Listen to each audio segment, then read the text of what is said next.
खबरों का सारथी। गोल्डी मसाले लाए हैं फ्रेश लॉक टेक्नोलॉजी जो रखे मसालों को हर समय फ्रेश। गोल्डी मसाले। नमस्कार, मैं हूं आरिफ अजहर, आपके साथ जनहित में आपका स्वागत है। जनहित के मुद्दे की तरफ आगे बढ़ेंगे, लेकिन उससे पहले छत्तीसगढ़ आपको लेकर चलेंगे, जहां पर प्रधानमंत्री नरेंद्र मोदी ने संबोधित किया। महतारी मल्ल दोनों हाथ जोड़ के जय जोहार। आज छत्तीसगढ़ राज्य अपन गठन के 75 पूरा करीस है। ये मौका म जम्मो छत्तीसगढ़िया मल्ल गाड़ा गाड़ा बधाई और शुभकामना। भाइयों और बहनों, छत्तीसगढ़ के रजत जयंती समारोह में छत्तीसगढ़िया भाई बहनों के साथ साथ सहभागी बनना मेरे लिए सौभाग्य की बात है। आप सब भली भांति जानते हैं, मैंने भारतीय जनता पार्टी के कार्यकर्ता के रूप में छत्तीसगढ़ राज्य गठन से पहले का दौर भी देखा है और बीते 25 साल में सफर का साक्षी भी रहा हूं। इसलिए इस गौरवशाली पल का हिस्सा बनना मेरे लिए भी अद्भुत अनुभूति है। साथियों, 25 साल की यात्रा हमने पूरी की है। 25 साल का एक कालखंड पूरा हुआ है और आज अगले 25 साल के नए युग का सूर्योदय हो रहा है। मेरा एक काम करेंगे आप लोग, सब लोग बताइए, मेरा एक काम करेंगे? अपना मोबाइल फोन निकालिए, मोबाइल फोन का फ्लैश लाइट चालू कीजिए और ये अगले 25 साल के सूर्योदय का आरंभ हो चुका है। हर एक के हाथ में जो मोबाइल है उसकी फ्लैश लाइट चालू कीजिए। देखिए, चारों तरफ मैं देख रहा हूं आपकी हथेली में नए सपनों का सूरज उगा है। आपके हथेली में नए युग के संकल्पों की रोशनी नजर आ रही है। यही रोशनी जो आपके पुरुषार्थ से जुड़ी हुई है, जो आपके भाग्य का निर्माण करने वाली है। साथियों, 25 साल पहले अटल जी की सरकार ने आपके सपनों का छत्तीसगढ़ आपको सौंपा था। साथ ही ये संकल्प भी लिया था कि छत्तीसगढ़ विकास की नई बुलंदी छुएगा। आज जब मैं बीते 25 वर्षों के सफर को देखता हूं तो माथा गर्व से ऊंचा हो जाता है।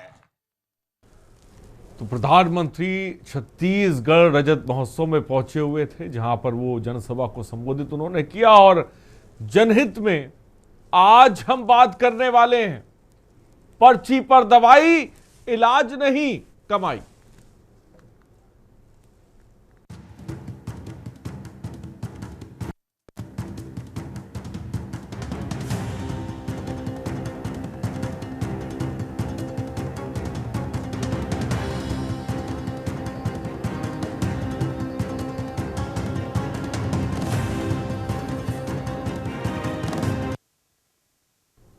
जी हां, आज के न्यूज इंडिया आपको वो तस्वीर दिखाने वाला है जिसे देखकर आप हैरान रह जाएंगे। कमीशनखोरी का ऐसा खेल देखेंगे आप जिसमें आम आदमी पिस रहा है वो हर जगह। बलिया से लेकर जौनपुर तक और जौनपुर से लेकर हमीरपुर तक अस्पतालों से बाहरी दवा लिखने की प्रथा कम होने का नाम नहीं ले रही। बलिया हो, जौनपुर हो, हमीरपुर हो या कोई और जिला, कोई और जगह, ये जो दवाई दानव हैं इन पर लगाम कैसे लगेगी ये बड़ा सवाल तो है ही, लेकिन ये जो प्रथा है ये बदस्तूर जारी है। ये रिपोर्ट देखिए और अंदाजा लगाइए।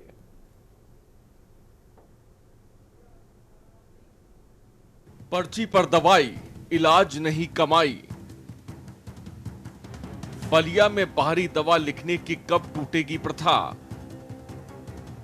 जौनपुर में भी कमीशन खोरी का चल रहा खुला खेल। हमीरपुर में भी सिस्टम को ब्रांडेड दवाओं से प्यार। दवाओं से डॉक्टरों को इतनी परेशानी क्यों। के न्यूज के रियलिटी चेक में चिकित्सकों की दिखी करतूत। कब लगेगी दवाई पर कमाई पर लगाम।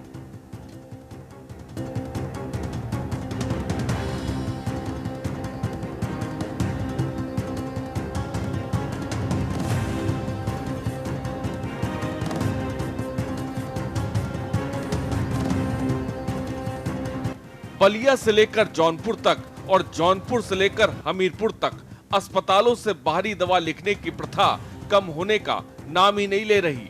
बलिया में शासन स्तर से मरीजों की सुविधा के लिए भले ही प्रतिमाह करोड़ों खर्च किए जा रहे हैं, लेकिन विभागीय स्तर पर घालमेल की कहानी खत्म हो नहीं रही है। जिला अस्पताल के इमरजेंसी रूम में तैनात चिकित्सकों द्वारा बाहर की दवा खुलेआम लिखी जा रही है। तीमारदार परेशान है, चिकित्सक कमीशनखोरी के खेल में लगे हुए हैं। चिकित्सकों द्वारा 500 से 800 रुपए तक के इंजेक्शन लिखे जा रहे हैं।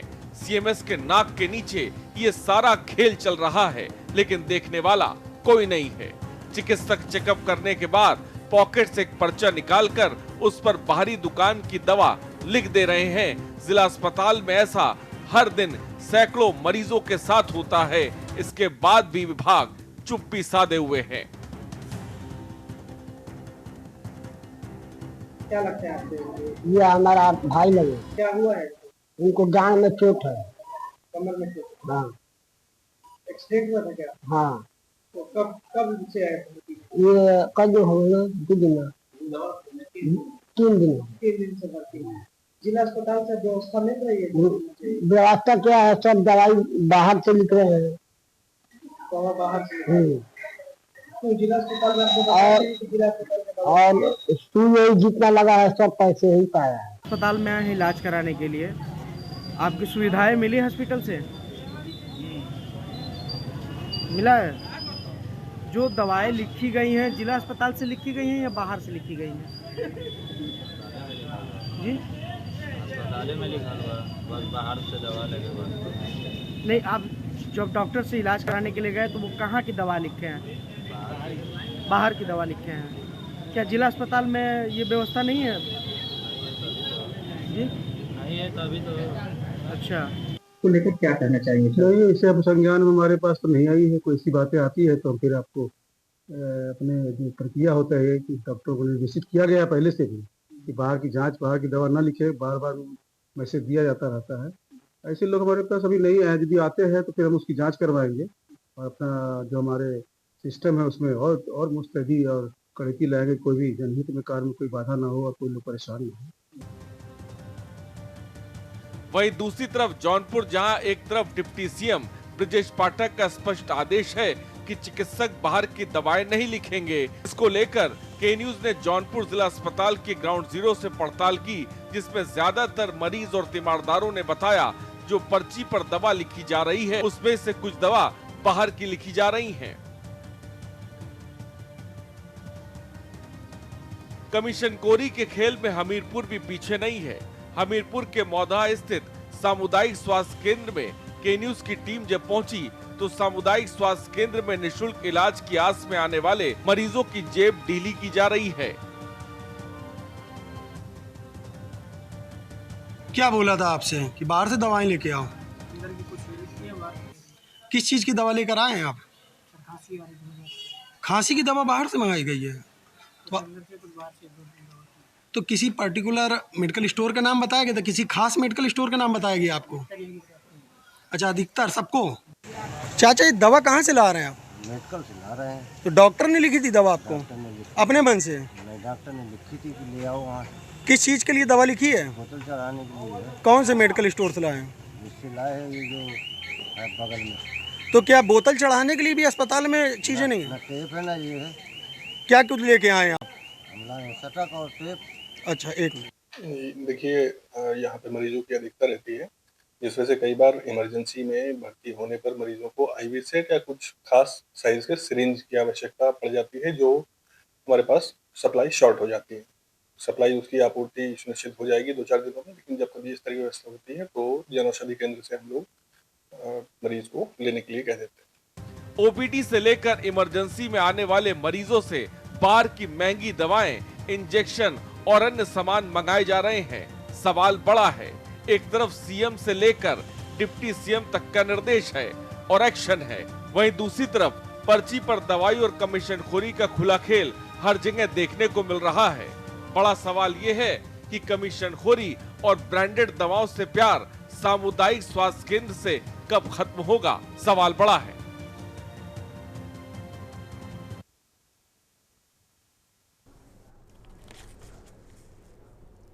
तो आपने देखा तस्वीर, ये ब्रांडेड दवाओं से इतना प्यार क्यों है डॉक्टरों को? ये बहुत बड़ा सवाल है, जिसके लिए मरीजों को, तीमारदारों को बाहर धकेला जा रहा है कि जाइए बाहर की दवा लेकर आइए।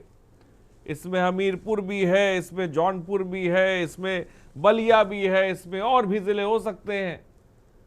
लेकिन जो ग्राउंड रिपोर्ट हमने जाके देखी, उसमें हमने देखा कि ब्रांडेड दवाओं की एक दीवानगी सिस्टम पर चढ़ी हुई है। और आपने जैसा कि देखा, थोड़ी देर पहले सुना भी साफ तौर पर, सुजीत कुमार यादव जो कि बलिया के मुख्य चिकित्सा अधीक्षक है, वो कह रहे हैं हमको पता ही नहीं है कि बाहर से दवा लिखी जा रही है। बताइए, यही सिस्टम है। उनको यही नहीं पता है कि बाहर से दवा लिखी जा रही है और नीचे तीमारदार मरीज बाहर से दवा लेकर आ रहे हैं। जो उनकी मेहनत की कमाई है, जो उनके मेहनत के पसीने की कमाई है, उसको किस तरह से लूटा जा रहा है। ये कमीशनखोरी का खेल जो चल रहा है, इस पर लगाम कैसे लगेगी? आज हम इसी पर सवाल उठाएंगे और तमाम गेस्ट हमारे साथ जुड़ रहे हैं। और हमारे साथ तमाम गेस्ट जुड़ रहे हैं। हमसे आपका तारुफ करा दें, ए.के. शुक्ला पूर्व सीएमओ है। ए.के. शुक्ला साहब, बहुत बहुत स्वागत है आपका। और श्याम सलोने बीजेपी के नेता हमारे साथ हैं। श्याम जी, बहुत बहुत स्वागत है आपका। रविंद्र प्रताप सिंह समाजवादी पार्टी के प्रवक्ता है, बहुत बहुत स्वागत है। नितेश मिश्रा वरिष्ठ पत्रकार है, बहुत बहुत स्वागत है आपका। और हमारे साथ सिद्धार्थ द्विवेदी हमीरपुर से हमारे संवाददाता जुड़ गए हैं। सरस सिंह संवाददाता जौनपुर से हमारे साथ जुड़ गए और कृष्णकांत पांडे संवाददाता बलिया से हमारे साथ जुड़ गए हैं। इनसे हम सबसे पहले हालचाल जानते हैं, ताज़ा अपडेट जानते हैं कि तस्वीर क्या है। सिद्धार्थ द्विवेदी, हमीरपुर में आप हैं, आपने क्या देखा? वहाँ का जो सरकारी अस्पताल है, आखिर ब्रांडेड दवाओं की जो मोहब्बत है, ये जो ब्रांडेड दवाओं से प्यार है, ये क्यों नहीं खत्म हो रहा है? क्यों मरीजों को बाहर धकेला जा रहा है? और सबसे बड़ी बात ये, सबसे बड़ी बात कि मुख्य चिकित्सा अधीक्षक को ये नजर क्यों नहीं आ रहा? उनकी आंख में क्या हो गया है? सिद्धार्थ बताएं। जी बिल्कुल। देखिए, उत्तर प्रदेश में भले ही योगी सरकार बेहतर स्वास्थ्य सेवाओं को लेकर बड़े बड़े दावे करती नजर आती है। डिप्टी सीएम ब्रजेश पाठक भी लगातार अस्पतालों का निरीक्षण और छापामारी का काम करते हुए नजर आते हैं। वादे किए जाते हैं, फसाने गढ़े जाते हैं, लेकिन इनका जमीनी स्तर पे किसी तरह का कोई भी असर देखने को नहीं मिलता। जब बीते दिन के न्यूज की टीम मौदाहा स्थित सामुदायिक अस्पताल में पहुंचती तो वहां का जो मंजर होता है वो देखकर हम लोग भी हैरान रह जाते हैं। वहां आने वाले मरीज हो, तीमारदार हो, सभी डॉक्टर के पास पहुंचते तो हैं, लेकिन उन्हें सरकारी दवाएं ना देकर उनको एक पर्ची पकड़ा दी जाती है और उस पर्ची पे पास में ही बने उनके मन पसंदीदा मेडिकल स्टोरों का से दवा लिखी जाती है, जो दवाएं सिर्फ उन्हीं मेडिकल स्टोरों में मिलेगी। मजबूरन जो बेबस मरीज हैं या तीमारदार हैं वो पर्ची लेते हैं और सामुदायिक स्वास्थ्य केंद्र के बगल से ही जो दीवार लगी है उसी दीवार पे इन मेडिकल स्टोर के जो कर्मचारी हैं या बच्चे हैं वो बैठे होते हैं स्टूल लगाकर। उन बच्चों के हाथ में मरीज ये पर्चियां पकड़ाते हैं, वो मेडिकल स्टोर जाते हैं, वहां से दवाएं लेकर आते हैं और मरीज को देते हैं। बाकायदा ये हमारे वीडियो में रिकॉर्ड भी हुआ है, इसको देखा जा सकता है कि किस तरह ये जो पर्ची का खेल सिद्धार्थ चल रहा है, इसको लेकर अधिकारी क्या कह रहे हैं? आपने जब उनसे सवाल किया तो क्या जवाब मिला?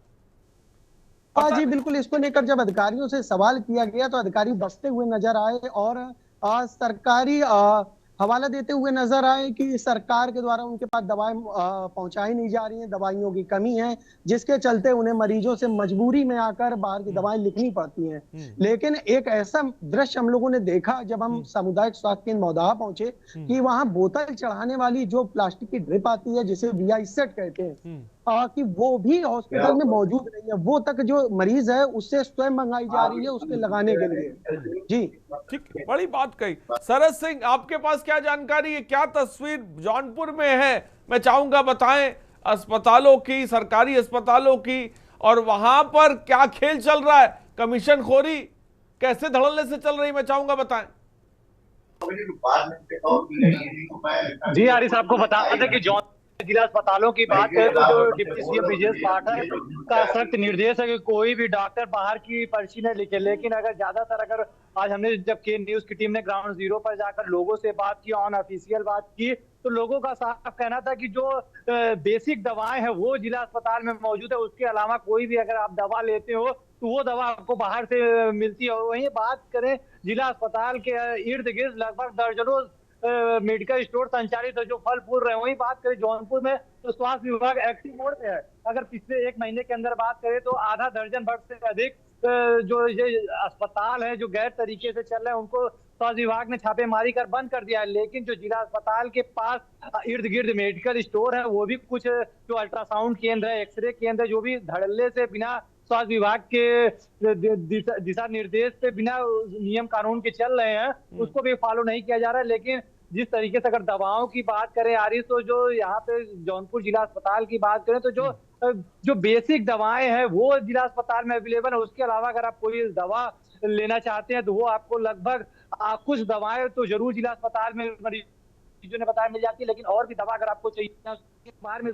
और सबसे बड़ी बात अगर जौनपुर में बता दें कि जिस तरीके विभाग की अगर बात करें तो जौनपुर में जितने भी मेडिकल स्टोर हैं उन सब मेडिकल स्टोरों के बाहर आपको देखने को मिलेगा कि 20% मेडिकल स्टोर पे MRP से 20% छूट दी जाएगी। लेकिन अगर बात करें जो जौनपुर में जिला अस्पताल को छोड़ के जो अन्य प्राइवेट अस्पताल चल रहे हैं उस किसी भी अस्पताल पे आपको 1% MRP से छूट नहीं मिलती, जिसको लेकर मरीजों और तीमारदारों में काफी शिकायतें हैं। और वही बात करें काफी शिकायतें, मैं आऊंगा, आप लोग बने रहिए हमारे साथ, सरस बने रहिए। कृष्णकांत पांडे हमारे साथ है बलिया से। बलिया की क्या तस्वीर है कृष्णांत, जल्दी से कम शब्दों में बताएं, मैं आऊंगा आपके पास। ये जिस तरह से आप बता दें कि उप मुख्यमंत्री जिस तरह से निर्देश दिए हैं वहां ये देखा जा रहा है कि बलिया में ये हवाई पाया गया। वही के न्यूज की टीम जब वहां पहुंचकर वहां पे जांच पड़ताल की तो वहां डॉक्टरों की जो रियलिटी चेक की तो वहां पे एकदम देखा गया कि ना के बराबर रहा। वही देखा जा रहा है कि यहाँ पे ब्लॉक जो बलिया और बॉर्डर है यहाँ पे 944 ब्लॉक हैं, जो कि ये जिला अस्पताल पे भरोसा करते हैं कि वहां पे बलिया में जाके हमारा उपचार होगा, सही से उपचार होगा। लेकिन यहाँ पे बलिया में ट्रामा सेंटर भी बना हुआ है, वो ड्रामा सेंटर बन के रह गया है। जैसा कि देख सकते हैं आप जान सकते हैं कि मरीजों को एक कमर की दर्द हुआ, वो 3 दिन से मरीज परेशान था, उसको बाहर से दवा लिखा गया, जबकि उनको बताया गया कि ये दवा बाहर का लीजिएगा वरना अंदर से लेने में काम नहीं आएगा। वही जिला अस्पताल के जब CMS से बात करना चाहा तो उन्होंने कहा कि साहब मुझे ऐसा कोई निर्देश ही नहीं मिला है या कोई कंप्लेन नहीं मिला है कि जिसकी हम कार्रवाई कर सके। लेकिन उनके नाक के नीचे देखा जाए कि जब डॉक्टर की मनमानी देखा गया कि 17 नंबर हो या चाहे कई ऐसे डॉक्टर हैं कि बाहर की दवाई 4200 से लेकर 2500 से लेकर 800 तक के बाहर की दवाई लिखते हैं। बलिया में ऐसा ये ब्रजेश पाठक भी कई बार निरीक्षण कर चुके हैं। ठीक है, मैं आता हूं आपके पास। जो श्याम डॉक्टर जी, हैं, श्याम जी, चाहे आपने CTPSC के मैं आता डॉक्टर हूं हैं, कृष्णकांत आपके पास, और भी मैं आपसे जानकारी लूंगा। लेकिन जो बीजेपी नेता श्याम सलूने जी हैं, मैं उनके पास जा रहा हूं। श्याम जी, मैं सीधा कहना चाहता हूं, मुख्यमंत्री योगी आदित्यनाथ ने निर्देश साफ तौर पे दिया, डिप्टी सीएम ने तो दौरा करके कहा कि भाई चिकित्सक बाहर की दवाइयां नहीं लिखेंगे, जौनपुर की बात बता रहा हूं जो हाल फिलहाल।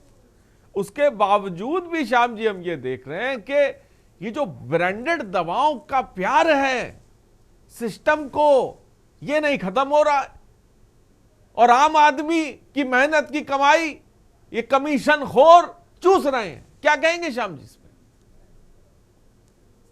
मेरा आप सभी को सर्वप्रथम नमस्कार, राधे राधे। जी नमस्कार।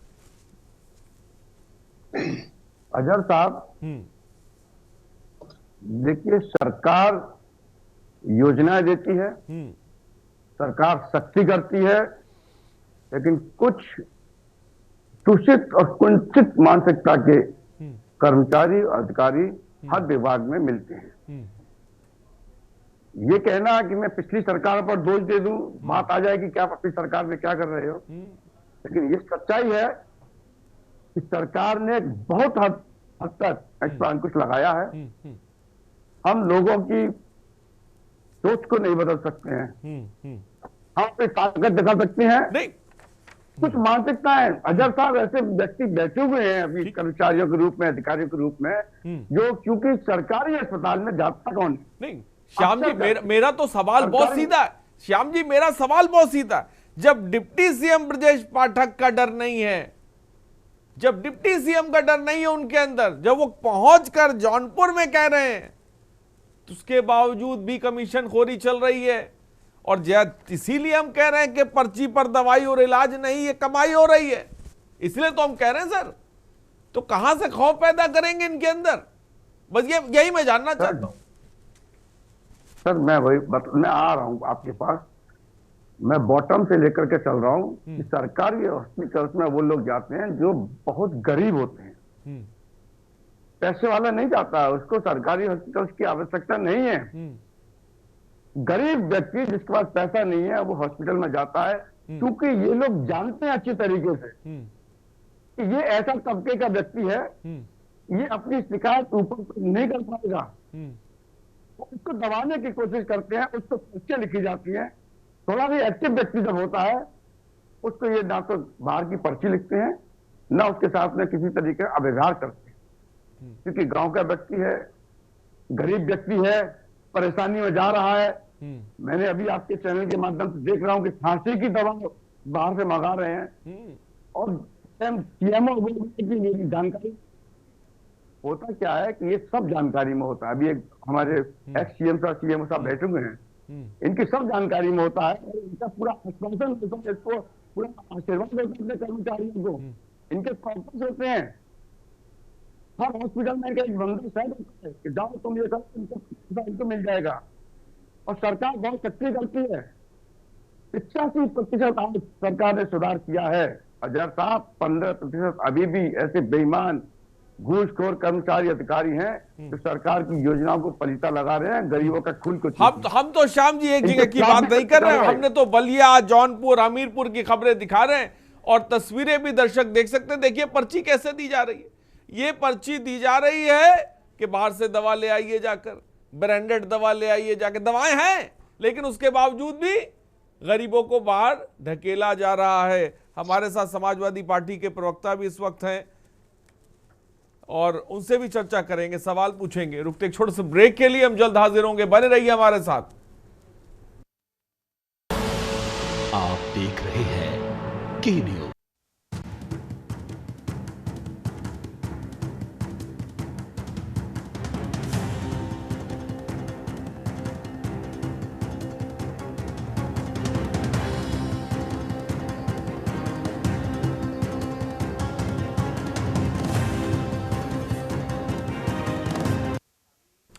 तो ब्रेक के बाद आपका स्वागत है। जी हां, पर्ची पर दवाई इलाज नहीं, कमाई हम इसलिए कह रहे हैं क्योंकि हमने के न्यूज इंडिया ने रियलिटी चेक किया, हमने संवाददाताओं को अपने अस्पताल भेजा, और जब उन्होंने तस्वीरें लेकर आए और हमने देखा सिस्टम को तो हम हैरत में पड़ गए। ऐसा नहीं है कि ये कोई नई खबर है, ये आपके आंखों के सामने भी होता होगा। लेकिन जब हमने देखा कि बलिया में ट्रामा सेंटर को ड्रामा सेंटर बना दिया गया, हमने देखा कि ब्रांडेड दवाओं की पर्चियां दी जा रही और बाहर लड़के दवाएं दे रहे हैं, यह तरीका है। हमारे साथ समाजवादी पार्टी के प्रवक्ता भी हैं रविंद्र प्रताप सिंह जी। रविंद्र प्रताप सिंह जी, आप क्या कहेंगे इस खबर को लेकर? मैं चाहूंगा जल्दी से प्रतिक्रिया दें, फिर मैं आगे बढ़ूं। अजहर जी, दवा की कंपनियों और डॉक्टरों के बीच में एक बहुत जबरदस्त नेक्सस है और इस नेक्सस को केंद्र सरकार संरक्षण देती है, क्योंकि दवा के ज्यादातर विभाग जो आते हैं केंद्र सरकार के हाथ में आते हैं। उदाहरण के तौर पे बताते हैं, अभी एक दवा की कंपनी बिना रजिस्ट्रेशन के, रजिस्ट्रार ऑफ कंपनीज के यहाँ रजिस्टर्ड भी नहीं थी, वो मार्केट में भी दवा बेच रही थी, गवर्नमेंट सप्लाई भी यहाँ कर रही थी और जहरीले पदार्थ मिला के सिरप में बेच रही थी, बच्चे मरे मध्य प्रदेश में। तो इतनी ताकतवर ये कंपनियां हैं। अब आप बता रहे हैं कि आप सब वो PSC CSC पे दवाइयां नहीं है, तो ब्रजेश पाठक जी ने निरीक्षण किया था, जो लखनऊ का सेंट्रल ड्रग मेडिकल स्टोर है, उस ट्रांसपोर्ट नगर में उसका ऑफिस है, तो वहाँ 16 करोड़ से ज्यादा का एक्सपायर दवा मिला। राम मनोहर लोहिया अस्पताल में 2 करोड़ से ज्यादा एक्सपायर दवा मिला। तो ये जो भी नेक्सस है उसका दबाव है जो मैं आपको बता रहा हूँ, उस नेक्सस का अगला दबाव बता रहा हूँ। आप अभी बार बार CM साहब का नाम ले रहे हैं और स्वास्थ्य मंत्री जी का नाम ले रहे हैं। नेशनल मेडिकल उसने 2022 में कहा था कि जेनरिक दवाएं लिखेंगे, जो ब्रांडेड दवा लिखेगा उसका रद्द किया जाएगा लाइसेंस। कोई डॉक्टर तो लिखा नहीं आज तक, कोई डर तो नहीं है ना उसको। ये इस संस्था के आगे CM का कद और हमारे स्वास्थ्य मंत्री का कद बहुत छोटा है, लेकिन माना नहीं कोई डॉक्टर। अभी भी आप भी बार बार कह रहे हैं ना कि खौफ, तो जब उनको नेशनल मेडिकल काउंसिल का खौफ नहीं है, फिर ब्रांडेड दवा बता रहे हैं, ब्रांडेड दवा लिखी जा रही है, तो खौफ किस बात का? अंतर क्या होता है? एक एग्जाम्पल के साथ बताऊंगा। एक छोटी सी हृदय रोग की दवा, नाम नहीं लूंगा मैं, वो एक रिटेल चेन कंपनी चलाने वाली जो दवा की कंपनी का रिटेल चलाती है, वो 60 पैसे की मिलती है, और जो ब्रांडेड कंपनियां हैं वो 2 रुपए 70 पैसे के आसपास, मतलब 4 से 5 गुना ज्यादा महंगी मिलती हैं बाजार में। और वो भी जो 60 पैसे में बेच रही है, ये आपको भी पता है, ये आपको भी पता है रविंद्र प्रताप सिंह जी, पूरा खेल कमीशन खोरी का आप जानते हैं। लेकिन इस पूरे मामले को लेकर विपक्ष के होने के नाते आप लोग इसे मुद्दा क्यों नहीं बनाते? क्यों नहीं इसको आगे लेकर आते? क्यों नहीं इस पर ट्वीट किया जाता है? क्यों नहीं इसको लेकर कोई प्रदर्शन किया जाता है? आप तो आजाद जी मुद्दा पूछा आपने, बता दे रहा हूँ जी। जब कोविड कॉल था, जब पूरी जनता पीड़ित थी और मर रही थी, तो एक दवा की कंपनी डोलो बिकवा रही थी 1000 करोड़ रुपया देके, और सबसे पहले आवाज उठाया था हमारे माननीय राष्ट्रीय अध्यक्ष अखिलेश यादव जी ने। बाद में छापा पड़ता है, वो पकड़ा जाता है दवा के कंपनी वाला, फिर मामले को दबा दिया जाता है। मैंने बताया बहुत बड़ा नेक्सस है, 22,000 अरब डॉलर की मार्केट है खाली भारत की देशी मार्केट, और 44,000 अरब डॉलर की देशी और विदेशी मार्केट के, क्योंकि भारत की दवाइयां 206 देशों में सप्लाई होती है। तो डॉक्टरों से इतना जबरदस्त नेक्सस है इनका, और आज डॉक्टर एक विश्वास के साथ जाता है हमारी डॉक्टर के पास में कि ये जो दवा लिख रहा है यही खरीदेंगे साहब, दूसरी दवा नहीं खरीदेंगे, क्योंकि दूसरी नुकसान कर जाएगी चाहे वो कितनी भी सस्ती हो। तो इस विश्वास का लाभ लेके जनता को ठगा जाता है। अब रही CSC PSC की बात में, CSC PSC में जो आपके ये संवाददाता लोग हैं, जरा इनसे पूछे कि डॉक्टर आते भी हैं कि नहीं आते हैं। वही डॉक्टर जो संविदा कर्मी के रूप में भर्ती किए गए हैं, वो वही आके उसी जगह पे प्राइवेट प्रैक्टिस करते हैं, और जो ये जो 60 पैसे वाली दवा है 2.5 रुपए 3 रुपए में लिखते हैं। बहुत बड़ा नक्सेस है, इसके लिए बहुत ही कठोर स्टेप लेना पड़ेगा। प्रताप जी, आप ये कह रहे, मैं आऊंगा आपके पास। AK शुक्ला जी, बहुत बहुत स्वागत है सर, पूर्व CMO है, बहुत बहुत स्वागत है सर। AK शुक्ला जी, मेरी आवाज आप तक पहुंच रही है?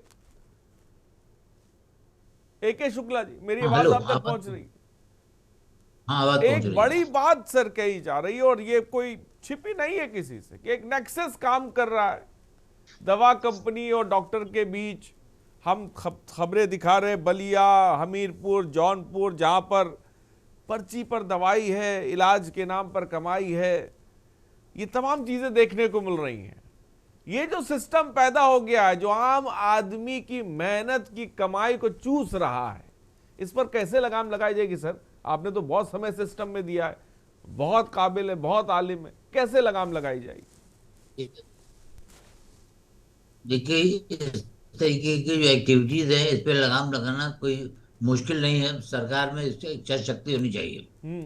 अभी हमसे पहले जो सज्जन बोल रहे थे, इन्होंने मुद्दा उठाया कि संविदा कर्मियों का, संविदा डॉक्टरों का रिटायरमेंट होगा, तो उनको रिटायरमेंट के बाद ये एक्सेस पैसा मिल रहा है। दवा कंपनियों की दवा लिखते हैं तो उसमें उनको पैसा मिल जाता है। तो इसको एक अच्छी सोच होनी चाहिए, पूरी लोगों को बैठना चाहिए, सोचना चाहिए कि जिन डॉक्टरों को हम रिटायरमेंट के बाद रख रहे हैं या संविदा पे जिनको रख रहे हैं, उनको प्रैक्टिस में लागू कर रहे हैं, तो वो क्या कर रहे हैं।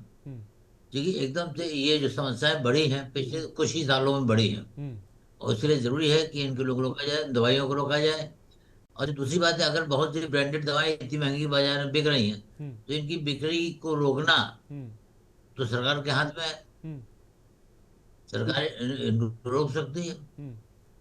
और डॉक्टरों को जब तक आप संविदा वाले डॉक्टरों को आप हटा करके रेगुलर डॉक्टरों को नहीं रखेंगे और उनकी जिम्मेदारी फिक्स होगी, इस तरह की हो जाए, ये संभव नहीं लगता मुझे। मतलब डॉक्टर की जिम्मेदारी है कि नहीं सर?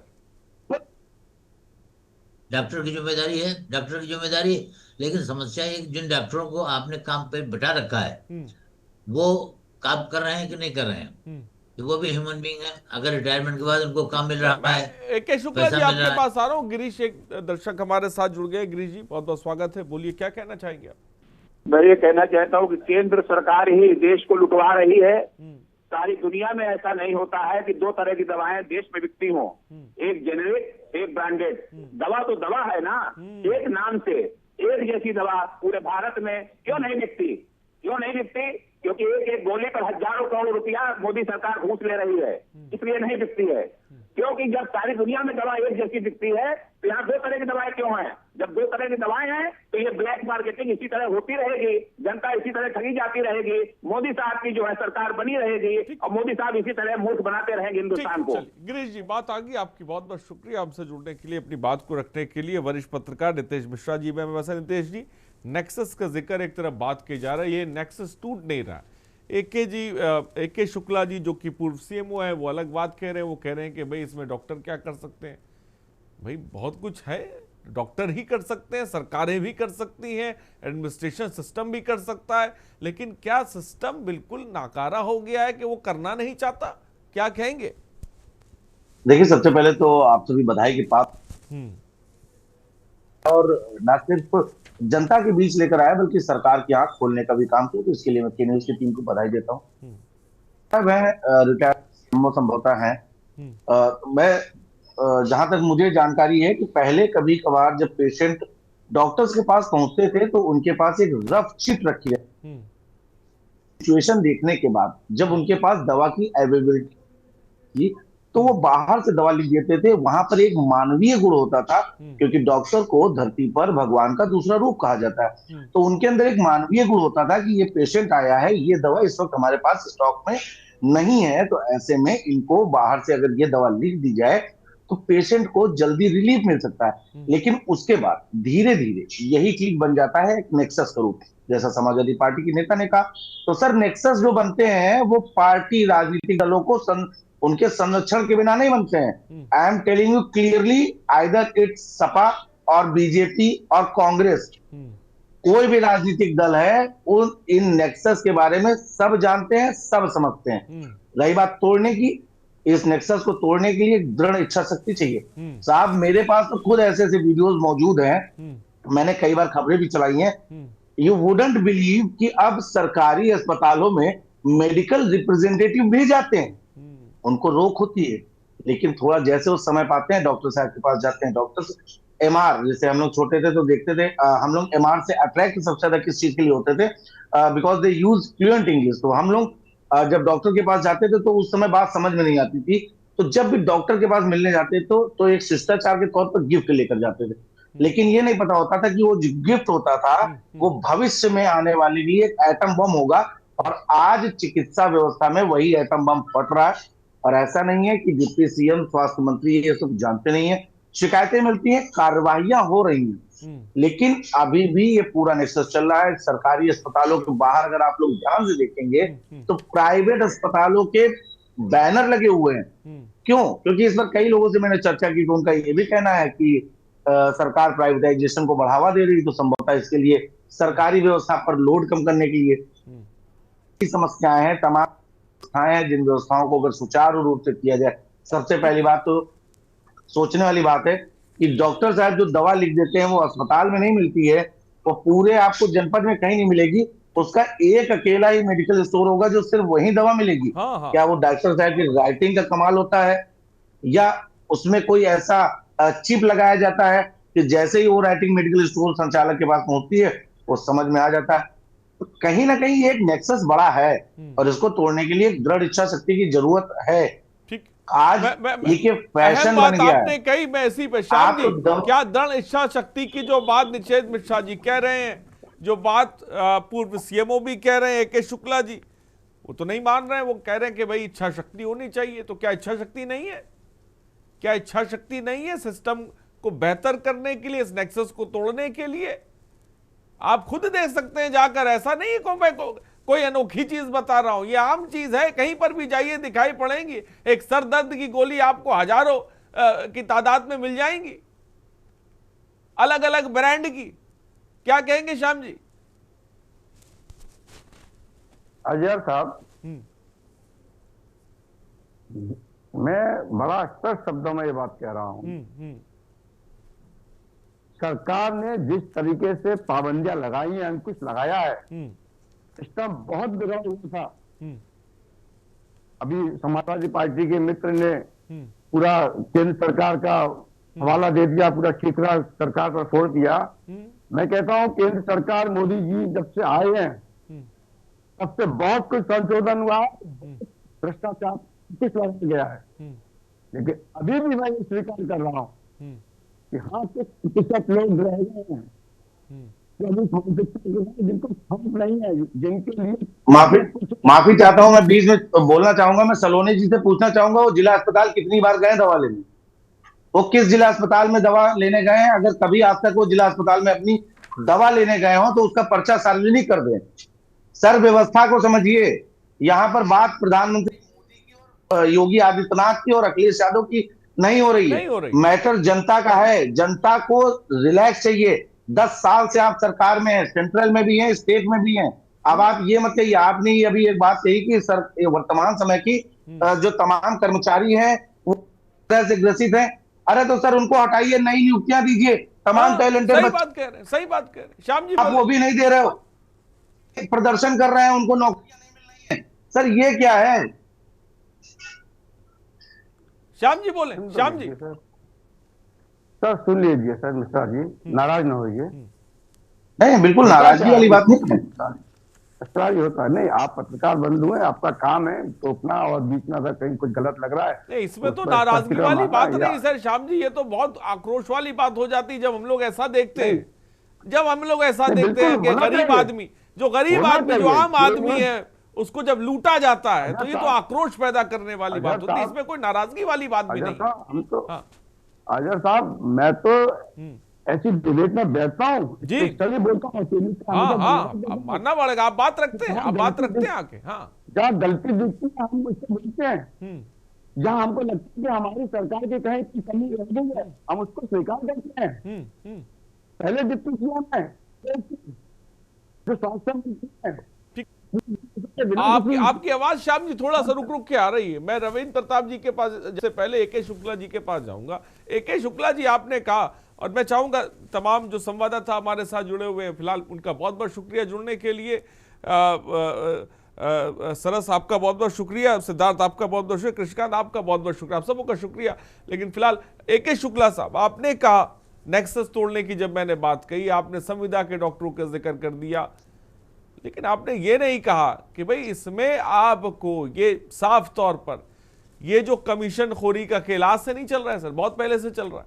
आप भी सिस्टम में रहे, आपने भी देखा है मैं चाहूंगा कि आप बताएं कि क्या करना चाहिए। इच्छा शक्ति तो हम देख रहे हैं, इच्छा शक्ति तो ये कि डिप्टी सीएम ब्रजेश पाठक पहुंचे, उन्होंने निर्देश दिए, उसके बावजूद भी वहां पर जो है कमीशनखोरी चल रही है। डर तो खौफ है नहीं? नहीं, आप जो कह रहे हैं काफी बातें सही हैं। इसमें कमीशनखोरी चली रही है। काफी बातें सर सही है, तो गलत क्या है? मुझे ये भी बता दिए, मैंने गलत क्या बोला बता दीजिएगा मुझे, मैं समझ जाऊंगा। ये जो दवा की कंपनियां हैं आज से नहीं, ये बरसों से ये काम कर रही, अपनी दवाएं बेचने के लिए ये बरसों से काम कर रही। लेकिन ये भी सत्य है कि जो डॉक्टर्स इस समय आ रहे हैं अस्पतालों में, वो संविदा के हैं, वो जानते हैं आज हैं कल नहीं रहेंगे, उनकी कोई जिम्मेदारी नहीं है। अगर हम डॉक्टर्स ऐसे रखते हैं जो परमानेंट तरीके से हों, संविदा के कर्मचारियों पर पूरा ठीकरा ना फोड़ा जाए। उनकी वो ईमानदार भी होते हैं, अपनी कमियों को, अपनी खामियों को आप संविदा कर्मचारियों पर ही ना फोड़ दीजिए। आप कैसे कह सकते हो कि संविदा कर्मचारी ही ये सब काम करते हैं? क्या सीएमओ संविदा के ऊपर लगे हुए होते हैं? क्या सीएमओ की जानकारी में नहीं होता शुक्ला जी? और AK शुक्ला जी मुख्य चिकित्सा अधीक्षक, ये तो संविदा पे नहीं होते सर ना। मुख्य चिकित्सा अधीक्षक को ही नहीं पता कि 500 से 800 रुपए तक के इंजेक्शन लिखे जा रहे हैं। वो कर क्या रहे हैं सर बैठे हुए? तो आप संविदा पर तो ठीकरा नहीं फोड़ा जा सकता ना पूरा का पूरा। बात उनकी भी सही है। जब अधिकारी को ही नहीं पता कि भाई 500 से 800 रुपए तक के इंजेक्शन लिखे जा रहे हैं। करना चाह रहे हैं। हाँ, AK शुक्ला जी बोले डाइवर्ट करना चाह रहे हैं। कहा है कि जो लोग कर्मचारी होते हैं, डॉक्टर्स हो या कर्मचारी हो, अगर वो चाहते हैं कि हमें नहीं कर रहे हैं, आप अपने कर्मचारियों को, अपने मातहतों को बचाने के लिए उन बेचारे जो उनको जॉब मिली है, जो अपनी ईमानदारी से नौकरी करते हैं संविदा का नाम लेकर के, आप उनके माथे पर क्यों ये पूरा ठीकरा फोड़ना चाहते हो? आप जब ड्यूटी पर रहे होंगे, आपके समय कितने संविदा कर्मचारी थे? कितने संविदा कर्मचारी ड्यूटी नहीं करते थे और रात में ड्यूटी करते हैं? ये फीडबैक मिली है। और उनकी कोई एसोसिएशन नहीं होती है। एसोसिएशन आप संगठन बना के आप लोग बैठ जाते हो, प्राइवेट डॉक्टर्स बैठ जाते हैं, आप बैठ जाते हो। श्याम जी आप मैं आऊंगा, श्याम जी आपके पास आऊंगा, मैं आपके पास। AK शुक्ला जी अपनी बात को जल्दी से पूरा करें, फिर मैं रविंद्र प्रताप जी आपके पास आता हूं। शायद AK शुक्ला जी की आवाज नहीं हम तक आ पा रही है, नेटवर्क की दिक्कत हो रही है। रविंद्र प्रताप सिंह जी आप क्या कहेंगे? रविंद्र, मैं आता हूं। AK शुक्ला जी आपकी आवाज थोड़ी सी दिक्कत दे रही है, मैं आऊंगा आपके पास। रविंद्र प्रताप सिंह जी आप क्या कहेंगे? भाई ऐसा नहीं है कोई नेक्सस ये नया है। समाजवादी पार्टी के टाइम सरकारें आई गई, वो जो बार बार मैं कहता हूं, लेकिन सिस्टम ना बदला, नेक्सस ना टूटा।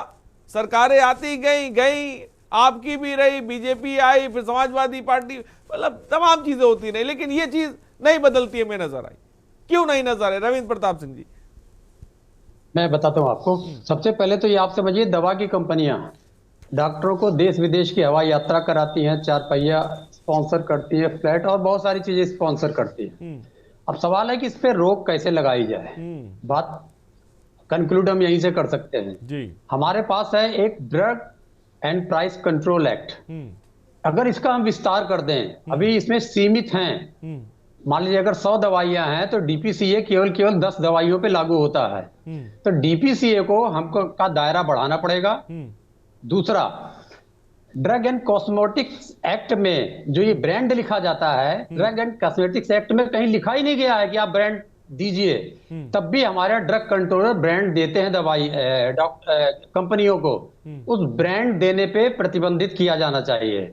तीसरा, नेशनल मेडिकल काउंसिल ने जैसे कहा कि जेनरिक दवाइयां लिखिए, नेशनल मेडिकल काउंसिल को बहुत स्ट्रिक्ट होना पड़ेगा और डॉक्टरों के लाइसेंस निलंबित करने पड़ेंगे, उनकी डिग्रियां वापस लेनी पड़ेंगी। हमारे एक राष्ट्रीय नेता का भी ये डिग्री वापस ली जा चुकी है। तो इस प्रकार से अगर ये हरकतें हम करते हैं तो एक हल्ला मचेगा और एक बार को दवा की कंपनियों में भी डर होगा, डॉक्टरों में भी डर होगा, और जो इनको संरक्षण देने वाले पॉलिटिशियंस होते हैं उनके अंदर भी दहशत होगी, और नहीं तो गरीब मारा जाएगा। एक दवा का नाम ले रहा हूं जो गोल्डन आवर में लिखी जाती है हार्ट अटैक में, दवा का नाम नहीं बताऊंगा, वो इंजेक्शन है, 1000 रुपए का मिलता है, लेकिन जब पेशेंट खरीदने जाता है गोल्डन आवर की दवा, जान बचाने वाली, वो 7 गुना 8 गुना महंगे दाम में मिलती है। तब इन चीजों पे जाके कंट्रोल किया जा सकता है। ठीक ठीक, मैं आपके पास आ रहा हूं। नीतीश मिश्रा जी, एनएमसी का जो जिक्र कर रहे हैं समाजवादी पार्टी के प्रवक्ता, क्या कहेंगे उस पर? क्या जेनरिक दवाओं को लेकर और ज्यादा स्ट्रिक्ट होना पड़ेगा? वही लिखा तो जा रही दवाएं, लेकिन वही अपने मेडिकल स्टोर से मिल जाती जेनरिक दवाएं के पास लोगों को भेजते नहीं। अब हम जब ये जो पर्ची सिस्टम चल रहा है, ये जो पर्ची सिस्टम हम देख रहे हैं, क्या कहेंगे नीतीश मिश्रा जी इस पर, जो बात समाजवादी पार्टी के प्रवक्ता ने कही? ये बात बहुत हद तक सही है, लेकिन इसका जो भविष्य है, इसमें सरकार के ऊपर एक लोड आएगा। उसके बाद जो सरकार के सामने सबसे बड़ी जो चैलेंज रहेगा वो ये रहेगा, जेनरिक दवा जनसंख्या के हिसाब से, क्योंकि जो भी सरकारी हॉस्पिटल्स होते हैं उनमें जो फुटफॉल होती है वो कई गुना ज्यादा होती है। वहां पर ये भरोसा नहीं रहता है कि एक दिन की ओपीडी में एक डॉक्टर 300 पेशेंट देख रहा है, 400 देख रहा है, और ऐसे ही तमाम उनकी क्लासिफिकेशंस होते हैं। उस जगह पर एक दिन में कई हजार पेशेंट्स पहुंचते हैं, तो ऐसे में सरकारों पर दबाव आएगा। जैसे अभी डॉक्टर साहब सपा प्रवक्ता महोदय ने ये भी बात कही कि कड़े एक्शन लेने होंगे, लेकिन उसके पास भी पहले विकल्प बनाकर रखने होंगे। हमें डॉक्टरों का एक इंप्लीमेंट रखना पड़ेगा। मान के चलिए हम किसी को अगर हटा रहे हैं तो जाहिर सी बात है कि उसके अंदर ये कमी है कि हाँ वो दवा बाहर से लिख रहा है, लेकिन है तो वो डॉक्टर ही ना, और उसने 6 साल 7 साल पढ़ाई करने के बाद उस जगह को एडॉप्ट किया है, तो ही हैज एक्सपीरियंस। तो उस एक्सपीरियंस को भी हमें बेहतर बनाने के लिए एक व्यवस्था वैकल्पिक बनानी पड़ेगी। हालांकि ये सब बहुत बड़ी बातें हैं, ये अभी इतनी जल्दी संभव होता हुआ दिखाई नहीं पड़ रहा, सरकार चाहे जिसकी भी रही हो, लेकिन इंफ्रास्ट्रक्चर, नंबर ऑफ पीपल्स, ये तमाम चीजों का जब सामंजस्य बिठा के काम किया जाएगा तो निश्चित ही कुछ परिणाम अप्रत्याशित तो नहीं कहूंगा, लेकिन ये कहूंगा सकारात्मक दिशा में दिखाई पड़ सकेंगे। लेकिन उसके लिए एक लंबी समय चाहिए, एक मजबूत इच्छा शक्ति चाहिए, और एक बहुत ही दृढ़ फैसला लेना पड़ेगा। मैं यहाँ पर जो समाजवादी पार्टी के प्रवक्ता ने कहा, इसका स्वागत करता हूं कि एक ऐसा कोई कार्रवाई होनी चाहिए जिससे नजीर बने। और बीजेपी के नेता से ये कहना चाहूंगा कि आपके पास तमाम कार्यकर्ता हैं, आप सत्ता में हैं, आप लोगों के कार्यकर्ता हैं, आप लोग हैं सर, पब्लिक के साथ अगर कहीं पर कुछ ऐसा हो रहा है तो सबसे पहले आप लोग वहां के सीएमओ को, वहां के डीएम को फोन करके जरूर अवगत कराएं। और मैं तो कह रहा हूं आप लोगों के लिए तो सबसे अच्छा चीज है कि स्वास्थ्य मंत्री, डिप्टी सीएम, 2-2 पदों से सुशोभित व्यक्ति आपके पास है, तो उनसे बताइए सर ऐसा हो रहा है। लेकिन वो बात अलग है, एक कहावत भी कही जाती है, और इसी के साथ मैं अपनी वाणी को विराम दे दूंगा। एक कहावत कही जाती है कि अपने अगर चोट लगी हो तो कोई ये नहीं कहता कि हमारे चोट है, तो अपने में बुराई कोई नहीं ढूंढता है, शायद इसीलिए दीपक के तले अंधेरा रहता है, उस अंधेरे को कभी देख नहीं पाता है, या दिखाना नहीं चाहता है कि हम उतना जल रहे हैं लेकिन हमारे नीचे अंधेरा। ये सच्चाई है राजनीतिक दलों की होती है, और हमें ये साहस स्वीकार करनी पड़ेगी। बस ये चाहते हैं कि लोगों को जल्दी से जल्दी स्वास्थ्य लाभ हो, और जो भी ऐसे लोग कर रहे हैं उनसे हाथ जोड़कर निवेदन करूंगा कि जो भी गरीब आ रहे हैं उनके साथ ऐसा ना कीजिए।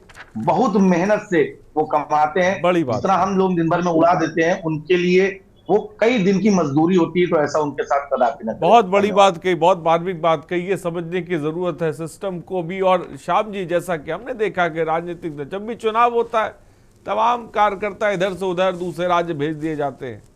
कभी भेजना चाहिए जिला अस्पतालों में भी, सीएससी पीएससी पर भी, कि जाए देखें वहां पर क्या सिस्टम चल रहा है। आप तक भर भी बात पहुंचे, डिप्टी सीएम पहुंच रहे हैं, उनको भी ध्यान नहीं दिया जा रहा, उनकी बातों पर भी मुख्यमंत्री कह रहे हैं ध्यान नहीं दिया जा रहा है। फिर क्या कैसे बदलेंगे? क्या आप कह रहे हैं कि नहीं हम बदलाव ले आए? कहां का बदलाव, कैसा बदलाव? जब 3 जगह की खबर मैं आपको दिखा रहा हूं, ये 3 जगह की खबर नहीं है, इसके अलावा भी बहुत जगह की अगर आप खुद से जाके देखेंगे सरकारी अस्पतालों में। श्याम जी।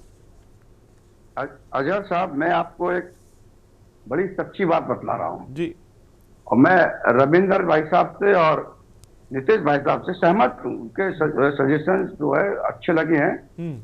अगर सजेशन अच्छे मिलते हैं तो वो सजेशन मानने चाहिए।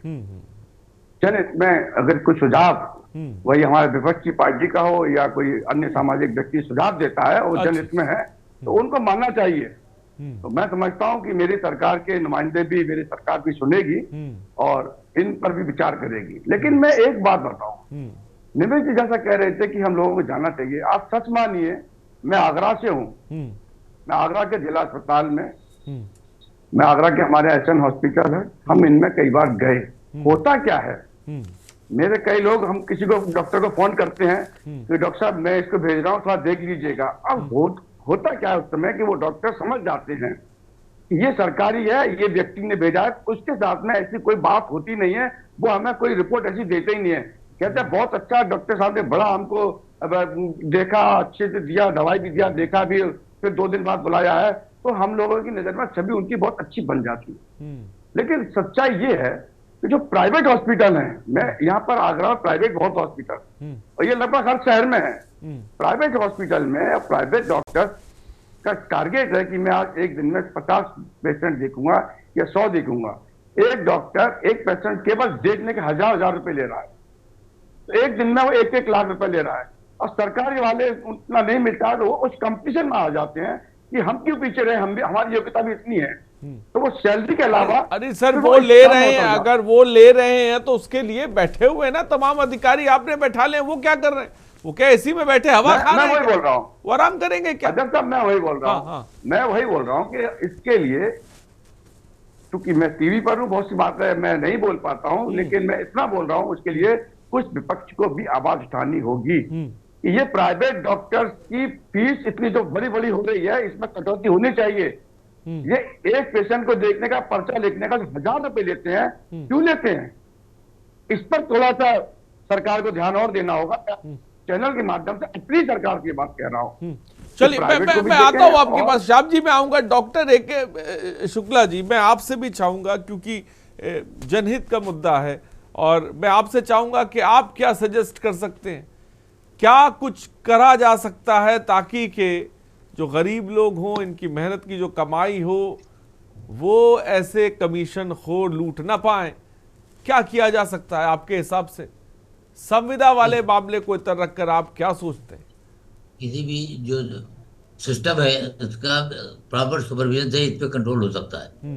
अगर अस्पताल के सीएचसी के, पीएचसी के या जिला अस्पताल के डॉक्टर समझते हैं कि हमारे ऊपर नियंत्रण है, चेक करेंगे, कभी भी हमारे पर्चों की जांच होती है, तो वो ऐसा नहीं करेंगे, और अगर वो ऐसा तो ये बड़ी शर्मनाक है। आप ये तो मान रहे हैं सर ना कि डॉक्टर्स में और दवा कंपनियों में तगड़ी साठ-गांठ है और खेल चल रहा है। मैं हर डॉक्टर की बात नहीं कर रहा हूँ, देखिए बहुत अच्छे डॉक्टर है, बहुत ईमानदार डॉक्टर भी, लेकिन बहुतायत में ऐसा खेल चल रहा है कि नहीं सर? मान रहे हैं कि नहीं इस बात को? नहीं, मैं मानता हूँ ऐसा खेल चल रहा है, और मैं ऐसे भी डॉक्टर जानता हूँ लखनऊ के मेडिकल कॉलेज के, जो बड़ी बड़ी जगह पर डायरेक्टर रहे, एम्स में रहे हैं। वो जब पढ़ते थे तब यहाँ पर मरीजों के साथ जमीन पर सो जाते थे, अगर ऑपरेशन होता था तो वो वार्ड में जाके सो जाते थे। ऐसे डॉक्टर को भी जानते हैं। तो आज वो इंटरनेशनल फेम के डॉक्टर्स हैं। तो आप एक से सबसे उम्मीद नहीं कर सकते सब एक से हो। ये जरूर है कि पैसे के लालच में आजकल कुछ दवा की कंपनियां डॉक्टरों को इंटरेस्ट क्रिएट कर लेती हैं अपने उसमें, और उनको लाभ पहुंचाती है। और ये अभी किसी ने कहा कि बाहर जाने के हवाई जहाज के टिकट देती है, यात्राएं कराती हैं, ये सब है, ये गंभीर स्थिति। और इसमें मैं ये भी कहना चाहूँगा, बहुत पहले आप जाओ, अगर आपने किताबें पढ़ी हो या कोई डॉक्टर, तो एक व्यवस्था थी कि कोई डॉक्टर अपना प्रचार नहीं करेगा। ये नियम था इंडियन मेडिकल काउंसिल का, कोई डॉक्टर अपना प्रचार नहीं करेगा। लेकिन आज आप देखिए पूरे लखनऊ शहर में हर जगह बड़े बड़े बोर्ड लगे हुए हैं डॉक्टरों के प्रचार के लिए। डॉक्टर एक है, वो सारे इलाज वो कर रहे हैं। तो इस पे नियंत्रण होना चाहिए, गवर्नमेंट को सख्ती और नियंत्रण होना चाहिए। कैसे लगेगा, ये बहुत बड़ा सवाल है, और ये बहुत बहुत बड़ा विषय भी जिसके बारे में आज हम लेके बैठे। फिलहाल बहुत बहुत शुक्रिया ए.के. शुक्ला जी, श्याम सलूनी जी आपका शुक्रिया, रविंद्र प्रताप सिंह जी शुक्रिया, नितेश मिश्रा जी आपका भी बहुत बहुत शुक्रिया। अच्छी बात आपने कही, और ये तस्वीर है बदलेगी कब, ये नेक्सस कैसे टूटेगा, ये अपने आप में बहुत बड़ा सवाल है। बहुत बड़ी तादाद में लोग सरकारी अस्पतालों का रुख करते हैं, सीएससी पीएससी का रुख करते हैं, लेकिन वहां पर उन्हें एक पर्ची थमा दी जाती है और उनकी मेहनत की कमाई को कमीशन खोर लूट खाते हैं। इस पर लगाम लगाना बहुत जरूरी है। फिलहाल जनहित में इतना ही, बने रहिए हमारे साथ। नमस्कार। गोल्डी मसाले लाए हैं फ्रेश लॉक टेक्नोलॉजी, जो रखे मसालों को हर समय फ्रेश। गोल्डी मसाले देख